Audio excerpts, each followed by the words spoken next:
From Chicago studios, this is a Muslim News on Muslim Network TV. Assalamu alaikum, I'm Samana, Siddiqui. First, the headlines. New York fire killing 19 devastates the Gambian Muslims of New York. Michelle Obama vows to register more than 1 million new voters with her coalition. Bosnian Serbs mark National Day with show of force, despite it being unconstitutional. 20 years of U.S. torture at GITMO and beyond. Calls for Muslim genocide could spark civil war, warns ex-Indian naval chief. Our top story tonight. Muslims in New York City are mourning the loss of their loved ones in a fire that killed 19 people, including young children. Many members of the Gambian community were affected. The Gambian Youth Organization has launched a GoFundMe campaign, which has raised over $400,000 so far. Salim Drame, organizer of the fundraiser, said that along with the dead, dozens have sustained life-threatening injuries. Former First Lady Michelle Obama announced an initiative to register more than 1 million new voters nationwide in the run-up to the midterm elections. Obama wrote in a letter to the Sunday New York Times that a coalition of voting rights groups is coming together for that purpose. Obama founded When We All Vote, a campaign to register and organize voters. She said the coalition would bring together at least 100,000 Americans to contact their senators. They would urge lawmakers to pass the Freedom to Vote Act and the John Lewis Voting Rights Advancement Act. Moderate Democrats are reluctant to change Senate rules and push election reform legislation through the Senate. New York City could become the first major U.S. city to allow non-citizens to vote in local elections. Mayor Eric Adams allowed a controversial measure passed by the City Council to become law. More than 800,000 non-U.S. citizens living in New York City will get the opportunity to vote in municipal elections and for local ballot initiatives. That includes recipients of the Deferred Action for Childhood Arrivals, or DACA, and green card holders. However, they would not be allowed to vote in state or federal elections, the Associated Press reports. Undocumented immigrants would also not be able to vote, according to the legislation. A deadly fire ripped through a Rohingya refugee camp in southern Bangladesh Sunday, destroying hundreds of buildings. Official sources estimated nearly 1,000 structures had been burned down, including makeshift tents, a food distribution center, mosques, and Islamic seminaries. Over 1 million Rohingya fled to neighboring Bangladesh after a brutal military crackdown in Burma's Rakhine state in August 2017. No deaths or injuries have been reported, according to Shahab Qaisar Khan, police commander at Camp 16 in the Cox's Bazar district. Khan told Andalu Agency the cause of the fire is under investigation. About 164 people have been killed in protests in Kazakhstan, according to the Central Asian country's health ministry. Ongoing protests since October 2nd have cost $212 million in damages, the country's acting interior minister, Yerlan Turgumbayev, said Sunday. He said more than 5,000 people were arrested during the protests and over 400 vehicles, most of which belong to the police, have been destroyed. Life in Kazakhstan's commercial capital, Almaty, is gradually returning to normal after days of countrywide protests. Telephone operators have also restarted operations. No gunshots were heard in the city. The International Jurists Union expressed great concern Sunday over the human rights situation in Tunisia since late July. Nekati Jehan, the union's general secretary, called on Tunisian authorities to respect their international obligations. The organization cited a December 31st incident in which security agents in civilian clothes intercepted the car of a former justice minister and the deputy chairman of the Ennahda party. Nuruddin al-Bahiri and his wife Fatih al-Baldi, who worked for the Interior Ministry, were detained. These incidents happened after Tunisian President Kais Saied ousted the government on July 25th last year, suspending parliament and assuming executive authority. A parade was held to mark the 30th Republika Srpska Day, despite being declared unconstitutional by Bosnia and Herzegovina's constitutional court. The celebration by the country's Serb entity showcased police forces against a backdrop of growing Serbian secessionist ambition. This was what led to the nation's bloody civil war between 1992 and 1995. Roughly 800 members of the Republika Srpska police were among the 2,700 marchers, including military veterans, aid workers, and students. Thousands of onlookers lined the capital Banja Luka's main artery. Republika Srpska leader Milorad Dodik, the Serb member of Bosnia's tripartite presidency, said there is no freedom for the Serb people if they don't have their state. Speaking to a national television program, Egyptian Pope Tawadros II of Alexandria rejected the idea of Abrahamic religion. Some believe that Prophet Abraham is the source of Judaism, Christianity, and Islam and seek to unite the three faiths. Pope Tawadros II said this idea is opposed to religious thinking and categorically unacceptable. He added that religions are like colors and cannot be changed or replaced by innovation or adding false information to the constants of a given faith. In similar remarks last year, the head of Egypt's Al-Azhar Islamic Center, Sheikh Ahmad Al-Tayyib, also criticized attempts to promote Abrahamic religion. He described such attempts as an illusion and a confiscation of freedom of conscience. A report released Sunday details systematic abuses carried out by the CIA and the U.S. military since the 2001 terrorist attacks. It comes nearly 20 years after the first prisoners arrived at Naval Station Guantanamo Bay. Legacy of the Dark Side, the costs of unlawful U.S. detentions and interrogations post 9/11, was published by Human Rights Watch and the Costs of War Project at Brown University. It lays out a comprehensive assessment of the costs of U.S. torture and illegal detentions and renditions of Muslims in the 2 decades since the 9/11 attacks. Stephanie Savell, co-director of the Costs of War Project, called it a moral failure of epic proportions and an abhorrent perpetuation of Islamophobia and racism. A Palestinian like me with no homeland, no passport, and no identity. One who is destined to be born in a country that is not his and live among people who view him primarily as a refugee. These are the words of Abu Zubaydah. He is a Palestinian who has been in U.S. custody for almost 20 years. He has never been charged for any crime. He has never been tried. He has never been convicted. But he is still locked up at a secret CIA-controlled site in the U.S. naval base at Guantanamo Bay, Cuba. Once declared third in command, now the CIA says that he is not even a member of Al-Qaeda. But he is still there in a limbo called Guantanamo. The infamous torture memos were written for one person, Abu Zubaydah. And we intend to get every single thing out of him to try to prevent terrorist acts in the future. Rumsfeld's boss, President George Bush, was with him. Ramzi bin al-Shib or Abu Zubaydah, cold-blooded killers who were part of planning the attack that killed 3,000 people. After about a week of torture, the CIA in Thailand sent a message to their headquarters in Washington, D.C. They said it was highly unlikely that Abu Zubaydah was withholding intelligence, but the CIA ordered them to continue. It took 5 years for them to discover that Abu Zubaydah was not even a member of Al-Qaeda. That was 15 years ago. Abu Zubaydah fled Afghanistan to seek refuge in Pakistan as the U.S. bombing had started. On March 28, 2002, he was detained by Pakistani intelligence. From there, the CIA rushed him to its secret torture site in Thailand. The agency hired 2 American psychologists, James Elmer Mitchell and Bruce Jessen. They were paid $81 million to reinvent torture since it is illegal under U.S. law. They renamed it to Enhanced Interrogation. Abu Zubaydah was the guinea pig of this fancy torture scheme. Starting August 4th, 2002, the CIA tortured Abu Zubaydah for almost 24 hours a day for several weeks. They used 12 brutal torture techniques, but waterboarding was their weapon of choice. This was a medieval technique borrowed from the Spanish Inquisition of Jews and Muslims in the late 1400s. U.S. prosecutors declared waterboarding as a crime after World War II. But the war on terror became the excuse to allow many illegal things to happen, including waterboarding. Abu Zubaydah was waterboarded at least 83 times.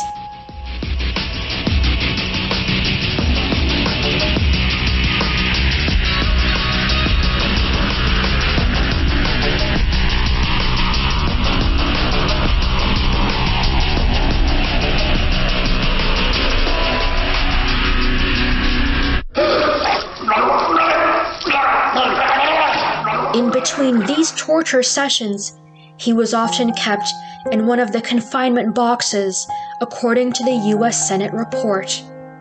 Abu Zubaydah was forced to spend 11 days in this coffin-sized box. Worse yet, he was forced into an even smaller box for 29 hours.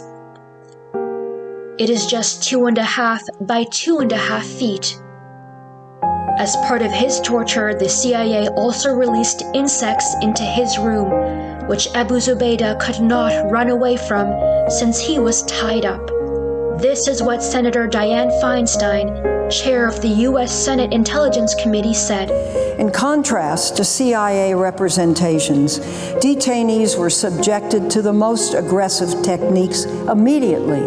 Stripped naked, diapered, physically struck, and put in various painful stress positions for long periods of time. Abu Zubaydah was kept naked, shackled, and hooded.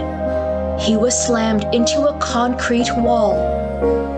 The FBI objected to torture and left the investigation, but the CIA kept torturing Abu Zubaydah. The agency went on to use these torture techniques all around the world. This is also when the horrors of Abu Ghraib prison were born in Iraq. Abu Zubaydah's torture was all filmed, but the CIA destroyed the recording. Hidden in Thailand, videotapes of the interrogation of Abu Zubaydah. I was told if those videotapes had ever been seen, the reaction around the world would not have been survivable. The Senate Intelligence Committee's torture report says that the CIA conceded that Abu Zubaydah was not a member of Al-Qaeda. By January 24, 2018, the UN Security Council also determined that Abu Zubaydah was not a member of Al-Qaeda. Yet he remains in prison. Here is the late Senator John McCain, ranking Republican of the U.S. Senate Intelligence Committee, speaking at the Senate floor on December 9, 2014. McCain had been tortured as an American soldier during the Vietnam War. They stained our national honor. I know the use of torture compromises that which most distinguishes us from our enemies. Our belief that all people, even captured enemies, possess basic human rights which are protected by international conventions the United States not only joined, but for the most part authored. Abu Zubaydah has never been charged. He has never been tried anywhere in the world and has never been convicted of any crime. But he is still not being released. The U.S. government intends to imprison him until his death. Here is Senator Dianne Feinstein, chairwoman of U.S. Senate Intelligence Committee. It shows that the CIA's actions a decade ago are a stain on our value and on our history.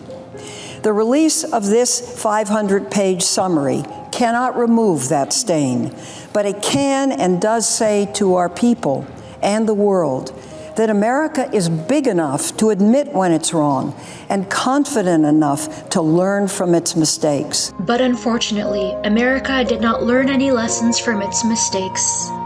Former President Donald Trump appointed Gina Haspel as the CIA director. She is responsible for commanding the CIA torture site in Thailand. However, no one responsible for torturing Abu Zubaydah has been punished. His ordeal is still not over. In the meantime, the CIA assisted Hollywood to produce the blockbuster film Zero Dark 30. The film falsely portrays the torture called enhanced interrogation works. That stateless Palestinian, Abu Zubaydah, is still in prison.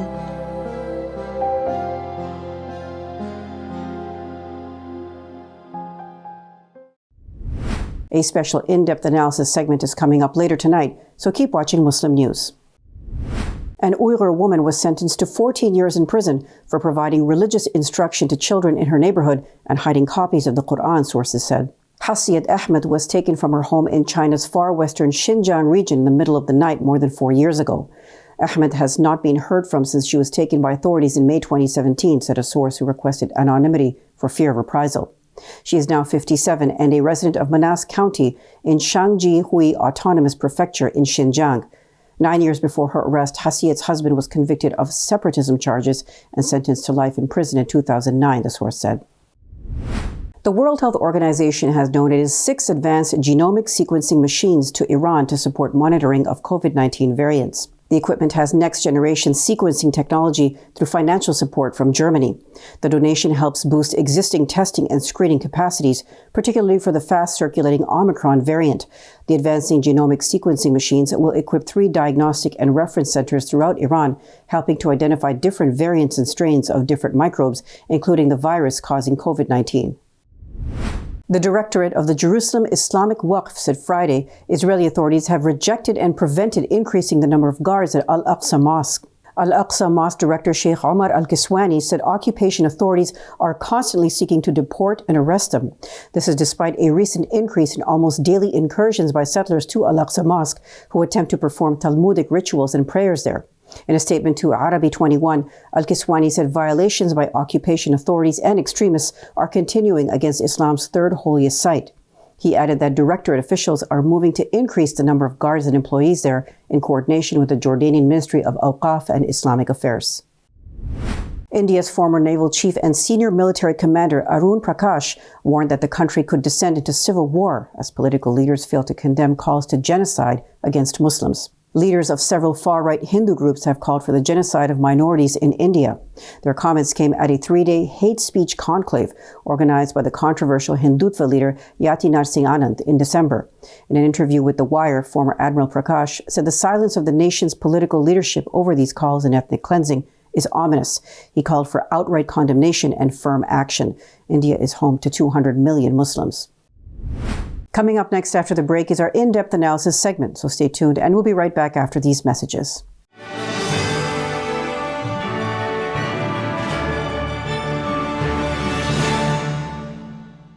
If I could be you, and you could be me for just 1 hour. If we could find a way to get inside each other's minds. Walk a mile in my shoes. Walk a mile in my shoes. Well, before you abuse, criticize, and accuse. Walk a mile in my shoes. There are 16 million children struggling with hunger in America. That's 1 in 5 daughters, sons, neighbors, and classmates who don't know where their next meal is coming from. Yet billions of pounds of good food go to waste every year. It's time we do something about it. Feeding America is a nationwide network of food banks that helps provide meals to millions of kids and families in need. Visit feedingamerica.org to help them feed even more. Together, we can solve hunger. Together, we're feeding America. Despite the development of a COVID-19 vaccine, millions around the world will not have access. We need a vaccine that's free and available to everyone, everywhere. It's time for a people's vaccine.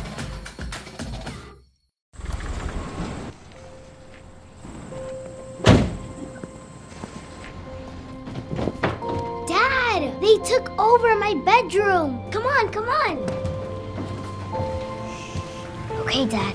1, 2, 3.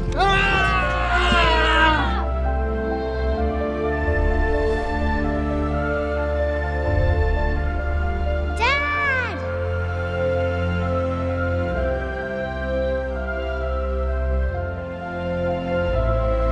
You saved me. Dad? Are you okay? I'm fine, dear.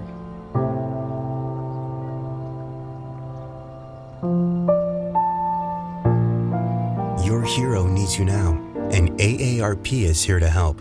Find the care guides you need at aarp.org/caregiving.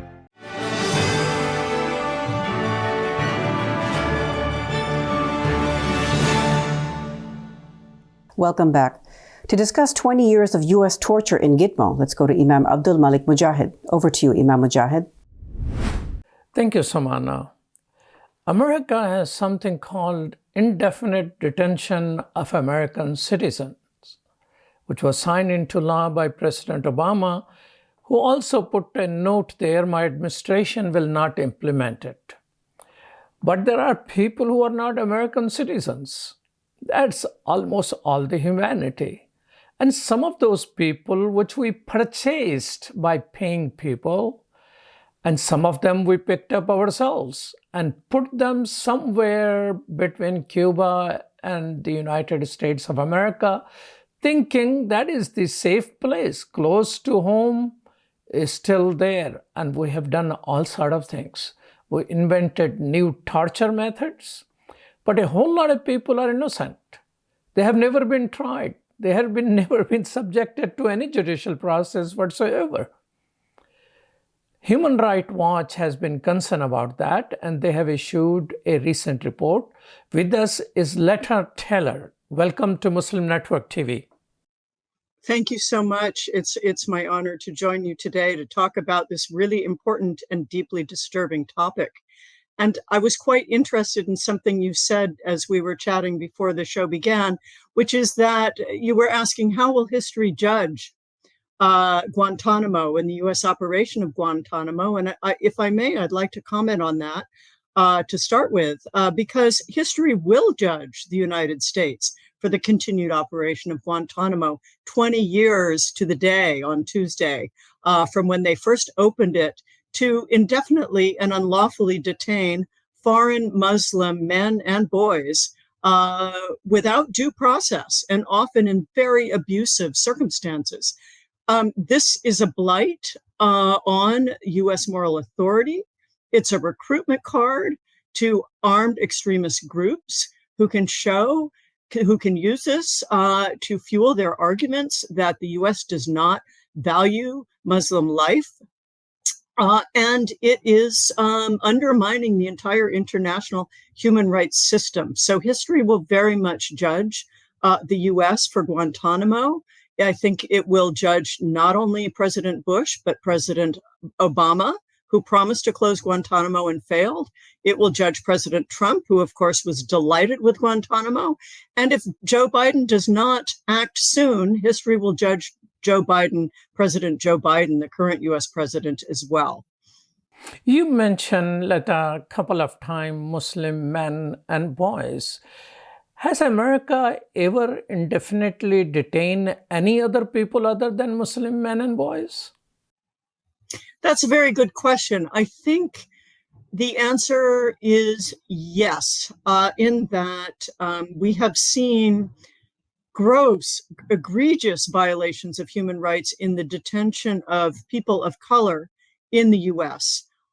This can be immigration detention. It can also be criminal detention in U.S. facilities.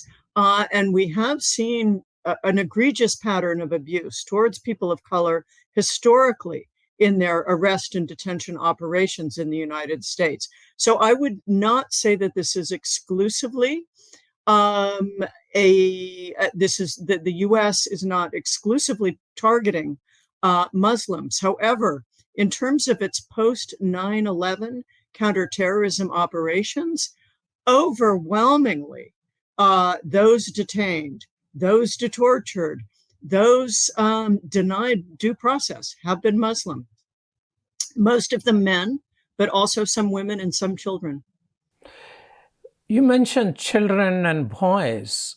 Didn't the person and the officer detaining them or arresting them, transferring them, realize these are children? The officers who are arresting are not necessarily, one thing that I'll back up for a moment. One of the things that is outrageous about the continued operation of Guantanamo and all the other abuses during the US-led so-called global war on terrorism is that no one has been held accountable for the grave abuses, in some cases taking of human life during torture, and including in CIA black sites. So nobody's been held accountable except some very small fish, some small fry in the whole operation. So yes, it may be that those actually doing the arrests and the handovers were officers who realized that some of these detainees were boys. But think of who are the key architects. President George W. Bush knew what was going on.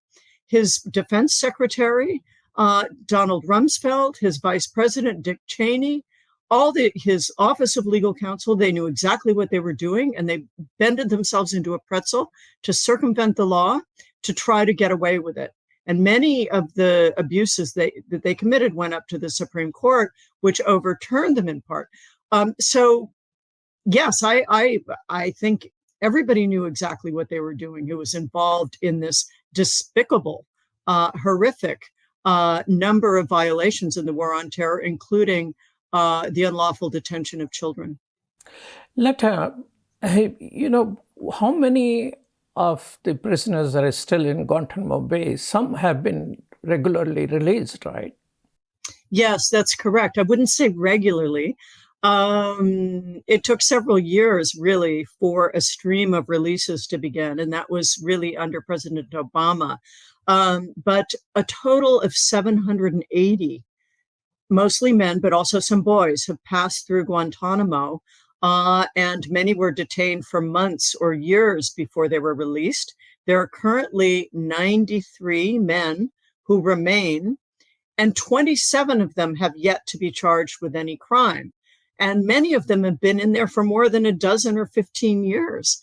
Now, on top of that, the 5 accused in the 9/11, in the September 11 attacks, are also held at Guantanamo. They're among the few men who've actually been charged with any crime.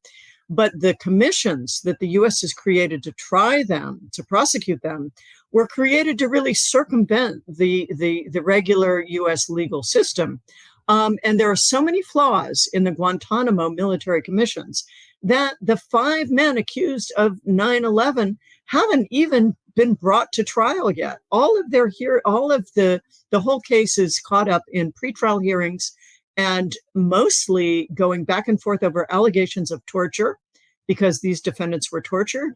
And in addition to allegations of unlawful eavesdropping by the Central Intelligence Agency on attorney-client privilege, on attorney-client conversations that were privileged and private.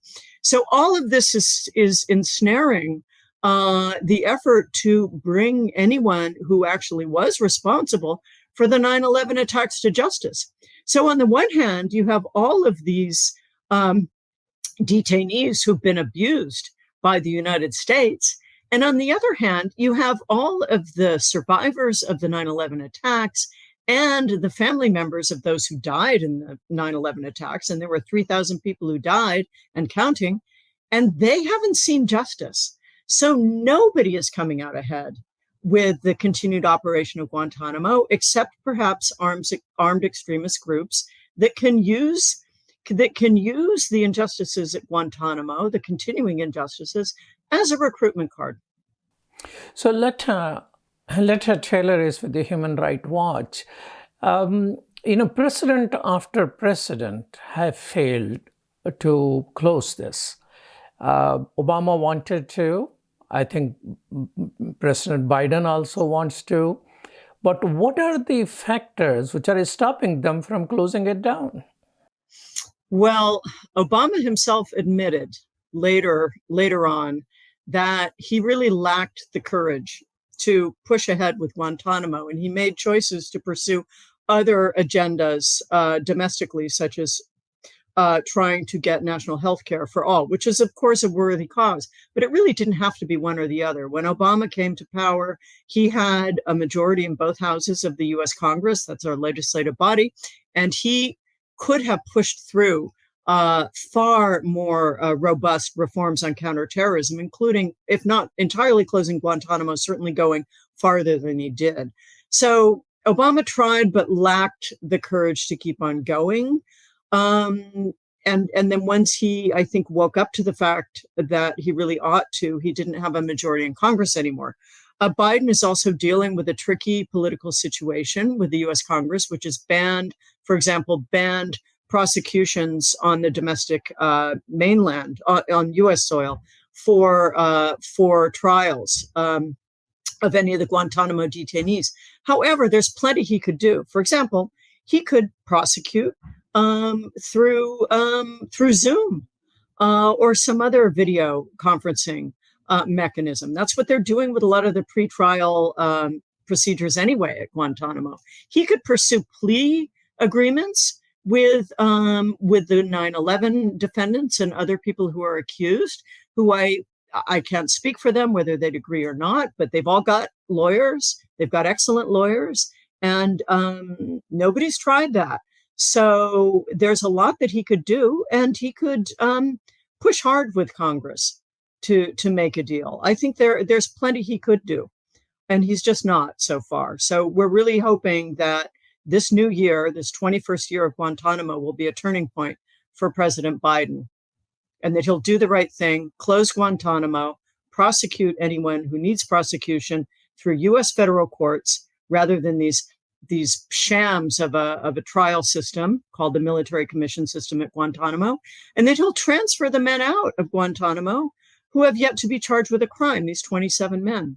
They should not be held indefinitely. Letta, tell me this, those people who were found innocent, and yes, not regularly, but eventually a good number of them got released, what is their life like? For many of these men, life has been miserable since Guantanamo. Many are ostracized by their communities, by their families. They can't find a wife. Or perhaps their families, including their wives, have left them long ago. Their children have grown up and are strangers to them. It's hard for them to find work. Some of them are not able to move freely within the countries where they've been transferred. Some have been transferred back to home countries where they feared abuse, including torture. And so it's been extremely difficult for many, many, many of the Guantanamo detainees to pick up their lives. Many of them suffer severe trauma still to this day from the torture that they endured and the years of incarceration at Guantanamo, often under abusive conditions as well, such as force feeding. So they have a lot of wounds that still need healing in many cases. And the U.S. owes them apologies and redress. The U.S. should be helping fund and ensure that they obtain the psychosocial and medical care that they really need to get on with their lives. Is there any possibility of any compensation or assistance in rehabilitating hundreds of people who were found innocent and finally released? Yes. Well, I would say that these men were not necessarily, and I believe they were all men by the time they were released, including those who entered as boys. They weren't necessarily found innocent, but they were not prosecuted and they were cleared for transfer or release, meaning the U.S. government didn't have enough evidence, if any evidence, against them. So, and innocent by default, I think you could argue that they were found innocent in that sense. But it's not that they went to trial and were acquitted. I just wanted to make that distinction. But for all of those who were released and never charged with a crime, it's imperative that the Biden administration and issue formal apologies and assist rehabilitation and reintegration. But so far, we've seen really no appetite for that. And this is unconscionable. This sends such a shocking and dangerous message to the rest of the world that the U.S. is willing to dispense with its responsibilities and protections for human rights when it comes to foreign Muslims. Really, it's an incredibly, in addition to being immoral, unconscionable and unlawful, it's just an incredibly dangerous message. So Human Rights Watch and many other organizations, sister organizations, we are continuing to step up the pressure on the U.S. authorities to do the right thing by these men. Well, thank you so much, Letta Taylor, for your time. Letta Taylor with the Human Rights Watch, who just issued, under her leadership, a report about Guantanamo Bay. It was my honor to join you. Thank you so much on behalf of me and Human Rights Watch. Back to you, Samana. Thank you, Imam Mujahid. That's all from our Chicago studios tonight. Thank you for tuning in. You can find previous episodes and more on our YouTube or Facebook. For more content, keep watching Muslim Network TV or visit muslimnetwork.tv. Salam and good night.